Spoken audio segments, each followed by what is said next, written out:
Bonsoir à tous, ravi de vous retrouver pour votre hebdo météo climat en cette journée dominicale marquée encore par un temps anticyclonique mais beaucoup trop doux pour la saison. Nous sommes en effet sous une cloche anticyclonique, ce qui veut dire que les nuages sont encore au rendez-vous malgré l'atmosphère assez sèche. C'est ce qu'on va retrouver globalement à partir de demain avec ce soleil peu présent sur l'ensemble des régions. Les trois quarts de pays seront en effet sous une couche nuageuse assez épaisse avec effectivement ces brouillards présents au sud, parfois givrants d'ailleurs dans la vallée de la Saône ou encore en direction du Limousin. Sur le nord du pays, c'est le vent qui va dominer, 80 km/h en rafale en direction des Hauts-de-France et puis des bruines également sur la Bretagne, la Normandie. Peu de changements en après-midi, on garde du soleil au sud, des brumes côtières en direction de la Côte d'Azur et davantage d'éclaircies, en tout cas quelques trouées en direction de la Bourgogne et en descendant vers l'Auvergne-Rhône-Alpes. La suite avec ces gelées justement qu'on va retrouver le matin très localisées, essentiellement à Aurillac ou encore dans les campagnes du centre et de l'ouest de la France.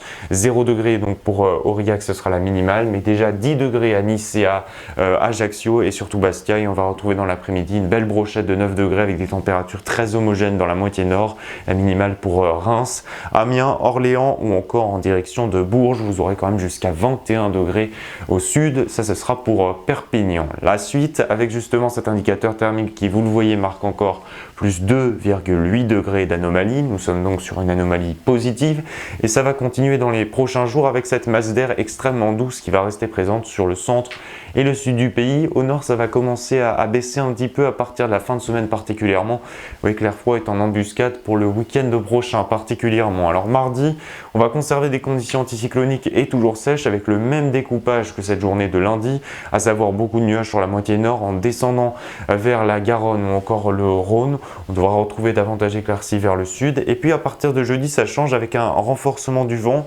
une perturbation active sur le nord-ouest de la France. Au sud, on devra retrouver des conditions beaucoup plus anticycloniques de nouveau.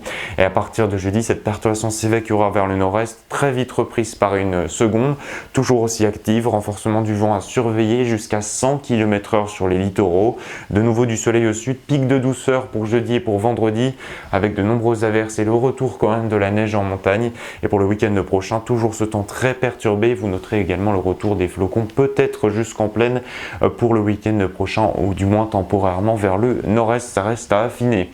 On se dirige vers le Chili qui est en proie, je vous en parlais la semaine dernière, avec ces incendies exceptionnels et même une situation critique face à plus de 7000 hectares qui ont brûlé. Au dernier bilan, c'était hier, c'est sûrement davantage d'ailleurs. Le bilan se porte désormais à 20 morts, une situation qui va continuer malheureusement au sud de Santiago pour le plus grand foyer, avec des températures attendues autour des 40 degrés pour ces 3 prochains jours au moins. En Norvège, c'est une tempête, vous l'avez sûrement vu passer dans les journaux, qui a frappé les côtes de l'ouest du pays. Des températures très douces accompagnées par cette tempête, mais surtout des vents exceptionnellement puissants, jusqu'à 200 à 250 km/h même sur les îles Féroé. Les services météo avaient évidemment émis une alerte rouge. Peu de dégâts sont heureusement à répertorier. Et puis en termes de climat, on s'intéresse ce soir à la montée globale des océans, induite par d'une part la fonte des glaces, des glaciers notamment de nos montagnes ou encore des calottes glaciaires arctiques et antarctiques, mais également la dilatation des océans, phénomène induit par la hausse globale des températures. D'ici 2100, le GIEC estime à plus 1 mètre la hausse du niveau des océans, ce qui aura des conséquences évidemment à l'échelle mondiale. Commençons d'ailleurs par la France pour vous mettre en image. Plus 1 mètre, c'est en cas de marée haute et des submersions dans les zones bleu que vous voyez s'afficher à l'écran.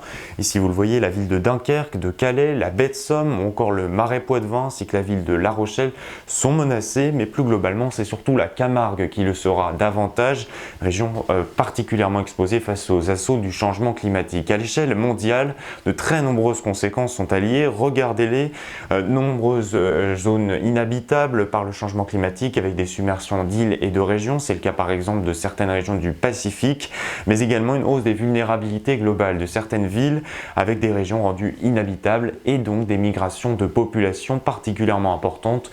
On estime à 216 millions le nombre de personnes qui pourraient devoir quitter leur logement d'ici 2050. Une crise migratoire qui se rajoute donc aux nombreuses crises induites par le changement climatique. Et demain, nous serons le lundi 5 février. Nous fêterons les Agates. Je vous retrouve avec plaisir le week-end prochain. D'ici là, passez une très belle soirée et une bonne semaine.